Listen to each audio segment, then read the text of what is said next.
সুখের রাতও ভোর হয়, দুঃখের রাতও ভোর হয়, বাসর রাতও ভোর হয়, ফাঁসির রাতও ভোর হয়, মদের রাতও ভোর হয়, তাহাজ্জুদের রাতও ভোর হয়। ভোর হয়, কোনো রাতেই বাকি থাকে না। অতএব আমরা মরেই যাব ভাইয়া, আমরা চলেই যাব। আর আল্লাহ এটাই বলছেন। এইবার শুনেন, আমার কথা শেষ।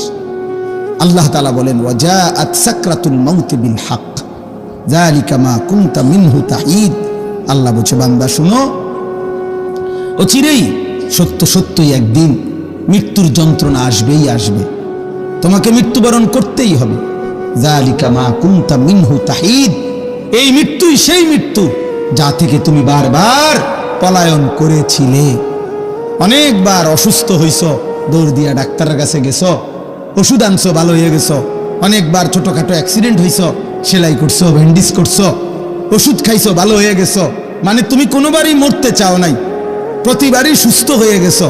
তো তুমি ভাবছো এতবারের রোগ ব্যাধির পরে যেহেতু আমি প্রত্যেকবারই ভালো হয়ে গেছি, এই হিসাবে আমি আর মরবো না।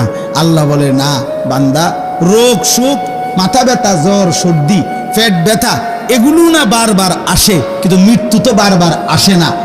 মৃত্যু কেবল একবারই আসে, সে আসলে আর ফিরে যায় না। ভাত খাও আব্বা, আরো কয়দিন নারী দেখেন, উলঙ্গ ছবি আরো দেখো, হারাম রোজগার করো আব্বা, এরপরে দেখবা ইনশাআল্লাহ আখেরাত কাকে বলে। আমরাও বেকুব না, আমরা ভাত খাইয়ে তো বড় হয়েছি, আমরা বেকুব মুখা। হ্যাঁ, আমরা কি ভাত খাইয়ে বড় হই নাই? কথা বলে না। যারা ইমানদার, যারা হালাল পথে চলতে চেষ্টা করে, ওরা বেউকুফ। কেন বেউকুফ হবে কেন? ওটা যুক্তি তো থাকতে বোঝে। উনি খাইছে ভাত আর তুমি খাইছো সিরা, সমান বুদ্ধি আইব করতে, এটা হলো একটা কথা ছিল। উনি খাইলো ভাত, হ্যাঁ, আর তুমি খাইলে হুদা বহন 3 বেলা, তাইলে না একটা কথা ছিল যে তার বুদ্ধি শুদ্ধি কম, হুদা বহন খাইয়া আর বুদ্ধি আইব করতে। কিন্তু আমরা কি ভাত খাইয়া বড় হইনি? এই পৃথিবীর আলো বাতাসে বড় হই নাই? তো বোকা হবো কেন? বোকা হবো কেন বাপ? তোমরা জেনারেল পড়লে তোমরা বুঝের মান, আর আমরা মাদ্রাসায় পড়ার কারণে বেউকুফ। কেন বেউকুফ হবো কেন বেটা? আরে বলো না, যুক্তি দাও ভাই, কি কারণে বেকুব হব আমি?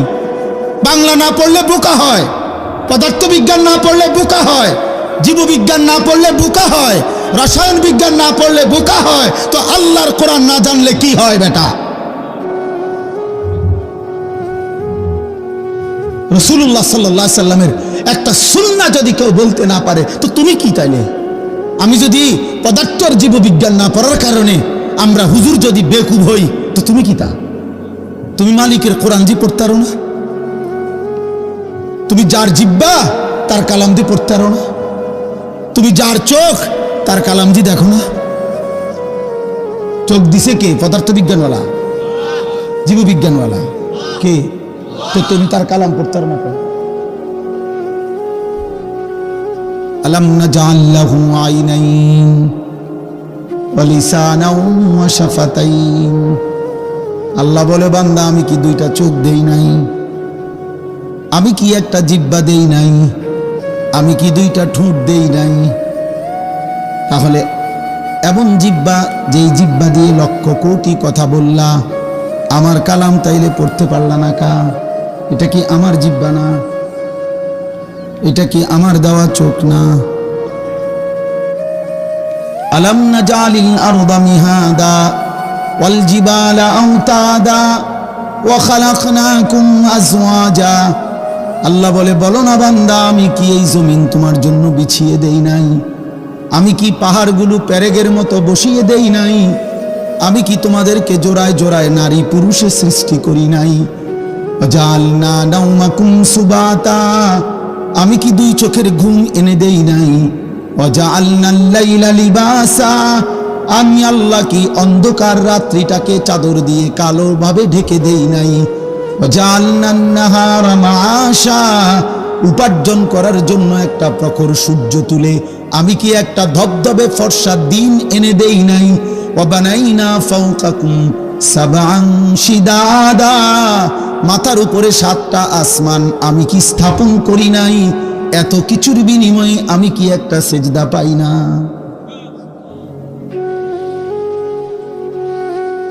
হ্যাঁ, ভাইয়া কেমনে ঘুমাইবা? ফেরেশতা যদি একটা লাথি মারে, ফেরেশতা যদি একটা লাথি মারে,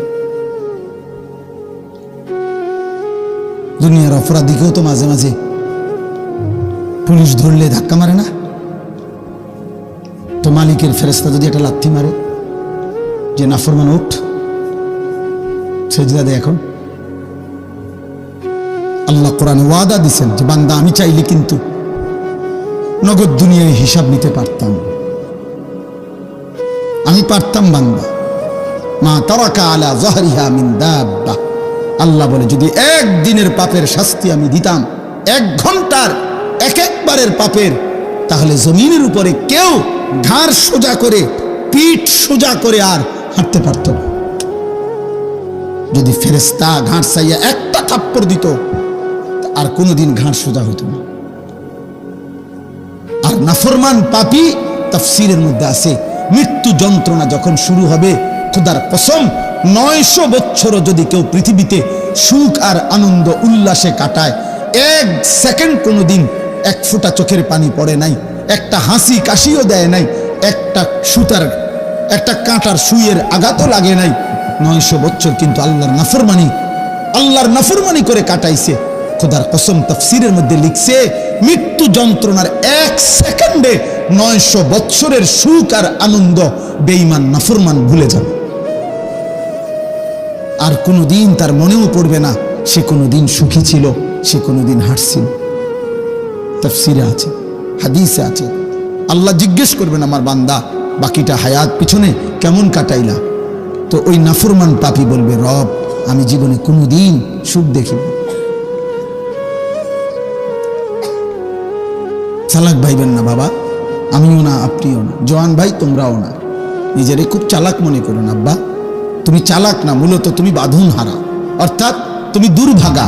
তোমার মা আর তোমারে আল্লাহর দিকে ডাকে না, বাবা আর আল্লাহর দিকে ডাকে না, এই সমাজের কেউ তোমারে আল্লাহর দিকে ডাকে না, তোমারে গুনার মধ্যে ছেড়ে দিছে। সবাই তোমারে বলে দিছে যা, নারী, ছবি, মোবাইল, অস্থির দৃশ্য, উলঙ্গ নাচ গান, হারাম ছবি, বন্ধুদের অসৎ আড্ডা, যা ঠিক আছে তোকে ছেড়ে দিলাম। এটা কোনো সফলতা না। কাউকে চোখের সামনে আগুনের দিকে ছেড়ে দেওয়া, এটা কোনো সফলতা না। অতএব যেই সমস্ত ছেলে মনে করছো তোমারে কেউ কিছু বলতেছে না, না রে ভাইয়া বদনসিব তুমি, এজন্য তোমার কপালে একজন অভিভাবক জোটে নাই যে তোমারে আখিরাতের দিকে টানবে। আফসুস করতে হবে, আফসুস। আল্লাহ আমাদেরকে হেফাজত করে, আল্লাহ প্রত্যেকটা সন্তানকে হেফাজত করে, আল্লাহ সকলকে হেফাজত করে। আল্লাহ বলেন ওয়ানুফিখা ফিস-সূর, একদিন ইসরাফিল ফু দিবে, হাসরের মাঠ কায়েম হবে। যালিকা ইয়াউমুল ওয়াঈদ, আর সেটা বড় ভয়ানক দিন বান্দা। হাসরের ময়দান বড়ই ভয়ানক। এটা ফুটবল খেলার মাঠ না, এটা মামুর বাড়ি, শ্বশুর বাড়ি, শ্বশুর বাড়ি না। ওয়াজাআত কুল্লু নাফসিন মাআহা সাইকুম ওয়া শাহীদ। জি আল্লাহ তাআলা বলছেন সেদিন হাসরের মাঠে এই 2 ফেরেশতা তোমার পুরা আমলনামা সাথে নিয়ে, তোমাকে সাথে করে নিয়ে, প্রত্যেকের এই ডানে বামে যে 2 ফেরেশতা থাকে, এই ফেরেশতাই উনি দায়িত্ব নিয়ে আমাকে আপনাকে প্রত্যেকের ফেরেশতা প্রত্যেককে হাসরের দিন আল্লাহর সামনে এনে দাঁড় করাবে যে উনি আমার লোক, মানে আমি ওনার ফাইল রেডি করছি, আমি আছি। ওয়াজাআত কুল্লু নাফসিন মাআহা সাইকুম ওয়া শাহীদ। এই 2 ফেরেশতা আলাদা আলাদা সবার, এই যার যার ফেরেশতা তাকে নিয়ে হাসরের ময়দানে আনবে, আল্লাহর সামনে ফাইল জমা দিবে। আল্লাহ একজনকে বলবে তুমি সামনে থাকো, আরেক ফেরেশতাকে বলবে তুমি মুখে বলো, পড়ে শোনাও, পড়টা ওরে শোনাও, দেখো কোনো ভুলটুল আছে কিনা, ওরে জিজ্ঞাসা করো কোনো বেশি কম হয়েছে কিনা। লাকাদ কুনতা ফি গাফলাতিন মিন হাযা, আল্লাহ বলে এই হাসরের দিন থেকে তুমি গাফেল ছিলা, আজ সেটাই তোমার সামনে আনলো। ফাকাশাফনা আনকা গিতাআকা ফাবাসারুকা আল-ইয়াওমা হাদীদ, তুমি ভেবেছিলে মৃত্যুর মাধ্যমে চোখ বন্ধ হয়ে গেছে, আল্লাহ বলে না, মৃত্যুর মাধ্যমে আমি তোমার চোখ খুলে দিয়েছি, আর এবার চোখের দৃষ্টি শক্তি আগের চাইতে বাড়াইয়া দিছি। অর্থাৎ আগে তুমি দুনিয়ায় থাকতে চোখ দিয়া এখান থেকে আধা কিলোমিটার দূরেও দেখতা না, এখন মৃত্যুর মাধ্যমে কবরে থাইকেই এই চোখের পাওয়ার আমি এমন বাড়ায় দিছি, কবর থেকেই জাহান্নামের আযাব এক নজরেই দেখবা আর যন্ত্রণায় জ্বলতে থাকবে। ফাবাসারুকা আল-ইয়াওমা হাদীদ, এটার অর্থ এটা, চোখের দৃষ্টি শক্তি বাড়িয়ে দিলাম। এজন্য নাফরমান কবর তো এখানে, কিন্তু সে মনে করেন এখান থেকেই তার জাহান্নামের আযাব দেখবে, আযাব দেখবে। আর শুধু যতক্ষণ কিয়ামত হাসরের মাঠ না হবে অতক্ষণ পর্যন্ত আযাবের এই দৃশ্য দেখবে আর কলিজাটা যন্ত্রণায় জ্বলতে পড়ে ছাই হতে থাকবে। আহা কি দেখলাম, আহা কি দেখলাম, আহা কি দেখলাম, আহা আমার কি হবে, আহা আমার কি হবে। নবীজি বলছে নাফরমান শুধু বলবে ইয়া রাব্বি লা তাকুমিস সাআ, আয় মাওলা কিয়ামত দিয়েন না রে মাওলা, ইসরাফিল যেন ফু না দেয়, আমি কেমনে সইব এমন জাহান। আল্লাহ আমাকে হেফাজত করেন, আল্লাহ আমাদের সবাইকে হেফাজত করেন। আল্লাহ তাআলা আমাদের নবী সাল্লাল্লাহু আলাইহি সাল্লামকে বলছেন, বন্ধু মক্কার জমিনে আপনি কালেমার দাওয়াত দেন, আপনি দুয়ারে দুয়ারে রাস্তায় রাস্তায় গলিতে গলিতে আল্লাহর দাওয়াত দেন, দ্বীনের কথা বলেন। কিন্তু লোক যা নেওয়ার ইসলামের জন্য, দ্বীনের জন্য, ইসলামের বিজয়ের জন্য, আপনার সাহাবা হওয়ার জন্য, সেটা আমি নেব। কারে নেব কারে নেব না এটা আমার বুঝ। আপনি বলেন, আপনি বলেন, এটা কোনো মাখলুকের হাতে আল্লাহ ছেড়ে দেয় না। হেদায়েত দেব কাকে, দেব না কাকে, আল্লাহ বলছেন সেটা আমার হাতে, আপনি শুধু বলে যান। তো ফলে দেখা গেল নবী সাল্লাল্লাহু আলাইহি ওয়াসাল্লাম দাওয়াত দিলেন একই মক্কার জমিনে, একই বংশে, কুরাইশ বংশে সবাইকে। কিন্তু আল্লাহ বললেন, বন্ধু আমি আবু বকরকে নিলাম, আবু জাহেলকে নিলাম না, ওমরকে নিলাম, আবু লাহাবকে নিলাম না, ওসমানকে নিলাম, উতবাকে নিলাম না, আলীকে নিলাম, শাইবাকে নিলাম না। অথচ আবু জাহেলও কুরাইশ, আবু বকরও কুরাইশ, আবু লাহাবও কুরাইশ বংশের, ওমরও কুরাইশ বংশের, একই বংশের মানুষ, এক বাড়ি এক মহল্লার মানুষ, একই বংশের। কিন্তু মালিক একজনকে নিলেন, একজনকে নিলেন। আল্লাহ চাইলেন তো আফ্রিকা থেকে বেলালকে আনছেন, হযরতে বেলালের বাড়ি ছিল আফ্রিকা। আল্লাহ চাইছেন তো সেখান থেকে টেনে আইনা নবীর সাহাবী বানাই দিয়েছে। হযরত সালমান ফারসি, ওনার বাড়ি ইরান, পারস্য। আল্লাহ চাইছেন তো সেখান থেকে টেনে এনে ওনাকে সাহাবী বানাই দিয়েছে। হযরতে সুহাইব একজন সাহাবীর নাম, তিনি ইটালিয়ান, রোমের মানুষ ছিলেন, ইটালির। আল্লাহ সেখান থেকে এনে ওনারে কালেমাওয়ালা বানাইছে, নবীর সাহাবী হয়েছে। অথচ কাবা ঘরের সবচেয়ে কাছে, সর্বপ্রথম কাবা ঘরের সবচেয়ে প্রথম যার ঘর কাবা ঘরের পাশে আবু জাহেলের ঘর। আবু জাহেলের ঘরের চাইতে আগে, কাবা ঘরের পরে আর কারো ঘর নাই, এখনো নাই। কাবার সর্বপ্রথম প্রতিবেশী ছিল আবু জাহেল, আল্লাহর ঘরের মালিক বলল আমি নিলাম না। আল্লাহ বললেন আমি নিলাম না, খালাস, বেঈমান হয়েই মারা গেছে, নির্মম অপমানিত হয়েই মারা গেছে। এজন্য দোস্ত, কারো কাছে ইসলাম ঠেকে না। অনেক ছেলে পেলে আছে, তোমরা মনে করো যে হুজুররা তোমাদেরকে অনেক সময় হুজুর নামাজ আখিরাতের কথা বলে, এই জন্য যে ওনাদের বাতের বড় অভাব। তুমি যদি আল্লাহর পথে আসো তাহলে হুজুরের হয়তো দুগা বাত মিলবে, এই কারণ না। না বাপ, বিষয়টা এটা না। এই পৃথিবী প্রত্যেকের রিজিক ভিন্ন ভিন্ন। বাপের রিজিকও নির্ধারিত, পুতের রিজিকও নির্ধারিত, স্বামীর রিজিকও নির্ধারিত, স্ত্রীর রিজিকও নির্ধারিত। প্রত্যেকের রিজিক মাকসুম। নবীজি সাল্লাল্লাহু আলাইহি সাল্লাম বলছে আলাদা আলাদা করে বন্টন করা আছে। ওমা মিন দাব্বাতিন ফিল আরদি ইল্লা আলাল্লাহি রিজকুহা। আল্লাহ বলছে জমিনের একটা ছোট্ট পতঙ্গ, একটা ছোট্ট পোকাও যেটা জমিনের উপরে আছে, চলে, আমার জমিনে বিচরণ করছে, আমি আল্লাহ তার রিজিকের দায়িত্ব আমি আমার উপরে আবশ্যক করে নিলাম। আল্লাহ বলছে লা নাসআলুকা রিজকা, হে বান্দা, এই কায়নাতের কারো রিজিক দিতে আমি তোমাদের কারো সহযোগিতা চাই না। নাহনু নারযুকুক, আমি একাই সকলকে রিজিক দেব।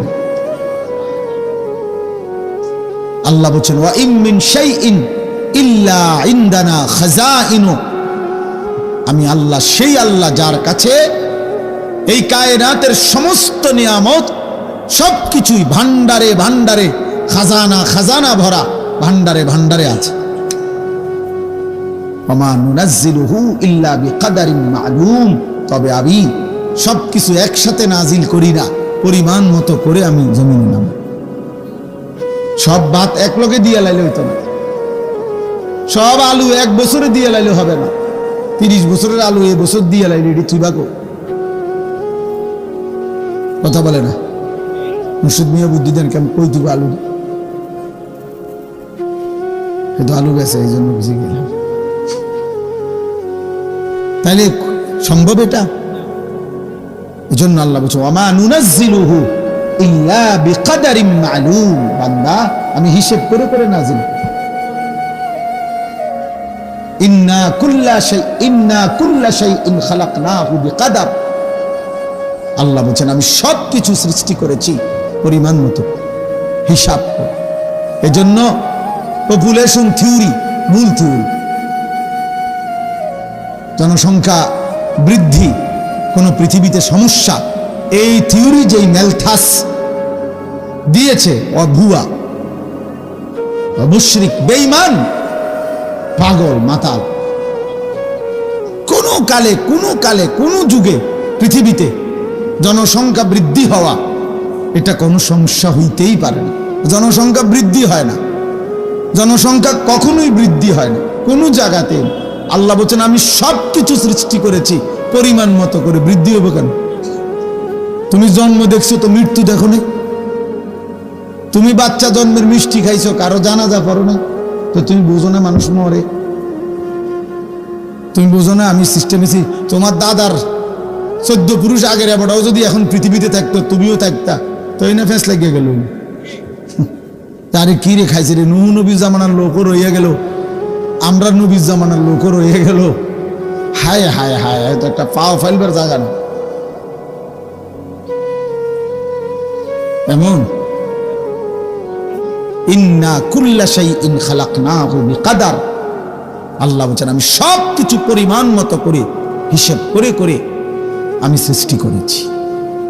আমার সৃষ্টির মধ্যে তুমি কোন রকমের অদল বদল ওয়ালান তাজিদা লিসুন্নাতিল্লাহি তাবদীলা, আল্লাহর নীতি, আল্লাহর রীতিতে তুমি কোন রকম পরিবর্তন পাবে না বান্দা। কোনো কিছু এলোমেলো নাই, কোনো কিছু এলোমেলো নাই। দোস্ত আমার, বন্ধু আমার, ভাই আমার, বাবা আমার, নওজোয়ান সাথী, প্রত্যেকেই এজন্য দয়া করে নিজেকে নিয়ে ভাইব, নিজেকে ভুলো না বাপ। নিজের ঈমান একা একা ভাবা, সমবয়সী বন্ধু দিয়া হয় না, সহপাঠী খুব বেশি নেক কাজের উৎসাহিত করে না, গুনার কাজে উৎসাহিত করে বেশি। এই জন্য আলাদা আলাদা ভাবা উচিত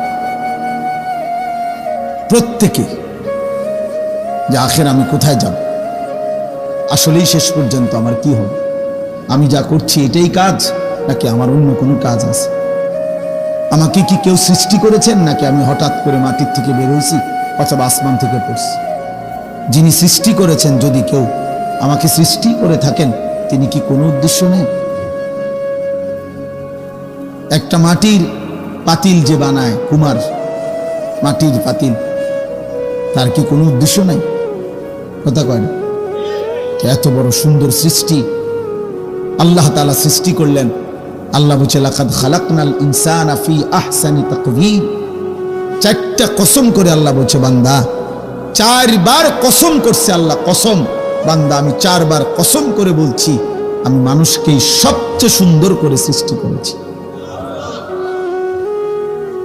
সবচেয়ে সুন্দর। ওয়াল্লাযী খালাকাকুম মিন তুরাবিন, আল্লাহ বলছেন আল্লাহই তোমাদেরকে সৃষ্টি করেছেন মাটি থেকে, সুম্মা মিন নুতফাতিন, অতঃপর বীর্য থেকে। এই ছেলে, এই পিচ্ছি কথা বলবেন, একদম চুপ, সাবধান, একদম উঠাই দম কথা বললে সংযম পাইছো নাকি? চুপ থাকো, একদম চুপ, চুপ করে শোনো, নাহলে ঘুমাও মানে বসে বসে। জি, আল্লাহ তাআলা বলেন সুম্মা মিন নুতফাতিন, অতঃপর বীর্যের ফোঁটা থেকে আমি সৃষ্টি করেছি। সুম্মা মিন আলাকাতিন, অতঃপর জমাট রক্ত বানিয়ে আমি ধাপে ধাপে সৃষ্টি করেছি। এই সৃষ্টির এক পর্যায়ে মায়ের পেট থেকে সুম্মা ইউখরিজুকুম তিফলান, আমি তোমাকে এক ছোট্ট শিশু, এক মাসুম বাচ্চা হিসাবে মায়ের পেট থেকে বের করে এনেছি। সুম্মা লিতাবলুগু আশুদ্দাকুম, অতঃপর এই ছোট্ট দেহে পরিমিত মাত্রায় ধীরে ধীরে শক্তি দিতে দিতে দিতে শক্তির পূর্ণতায় যৌবনে পৌঁছায় দিছি। সুম্মা লিতাকুনু শুয়ুখা, আবার কিছুদিন পরে যৌবনের শক্ত সামর্থ্য যৌবন শরীরটাকে আবার ভাঙতে শুরু করছি, দুর্বল করতে করতে এবার পুনরায় বৃদ্ধ বানায় দিছি। অমিনকুম মান ইউতাওয়াফা মিন ক্বাবলু, আবার আমি অনেককে বৃদ্ধ পর্যন্ত পৌঁছবার আগে আগেই মাঝ পথে মৃত্যু দিয়ে ফেলি। ওয়ালিতাবলুগু আজালাম মুসাম্মা, এবং আমি প্রত্যেককেই তার জন্মের পর থেকে তার জন্য নির্ধারিত হায়াত, যাকে আমি যেতটুকু হায়াতের ফয়সালা করছি অতটুকু হায়াত পূর্ণ দিয়েই তাকে কবরে এনেছি। ওয়ালা আল্লাকুম তাকিলুন, এত কিছু কেন করলাম, এত কিছু কেন করলাম? একবার মাটি, একবার বীর্য, একবার জমাট রক্ত, একবার গোশতের টুকরা, একবার হাড্ডির কঙ্কাল, একবার নাক চোখ লাগাইলাম, একবার মায়ের পেট থেকে রূহ দিয়ে বের করে আনলাম, একবার ছোট্ট শিশু বানাইলাম, আবার যুবক বানাইলাম, আবার বৃদ্ধ বানাইলাম, একবার কালো চুল, আবার সাদা চুল, একবার মজবুত শরীর, আবার দুর্বল হাত। এত কিছু কেন করলাম? যেন তুমি বুঝতে পারো তোমার কিছু না, সব আমার, অতএব আল্লাহর গোলামি করা উচিত। হায় হায় অপদার্থ সন্তান, বুঝলা না? মানে যারা নামাজ পড়ো না, সেজদা দেও না, আহা তুমি আস্তা মূর্খ বেটা, আপাতমস্তক মূর্খ বেটা, তুই বেটা মূর্খ, বেটা মূর্খ। বাকি পড়া ছাড়াও বেটা ভাত মিলে বেটা। দুনিয়া ভোগ করছো পড়ালেখা করে, মূর্খ মানুষও দুনিয়া ভোগ করে। বকলম বকলম, নাম দস্তখত করতে জানে না, টিপসই দেয়, অয় দুনিয়া সমপরিমাণ ভোগ করে। কোনটা কম? নেতাগিরি। মূর্খ মানুষ নেতা নাই, মূর্খ মানুষ মাতবর নাই, মূর্খ মানুষের বিল্ডিং এ টাইলস লাগায় নাই, এসি নাই। তো এমন বহু মূর্খ আছে যার কোটি কোটি টাকার বাড়ি গাড়ির কাছে যাইতে শিক্ষিত এবার আরো 200 বছর চাকরি করার লাগবে। আমনের পিএইচডি লইয়া আমনে আরো 200 বছর চাকরি পয়সা কামাইলো, এত সমানে পারতাম না। আমার লগে চলেন, আমরা লাকসাম আছে।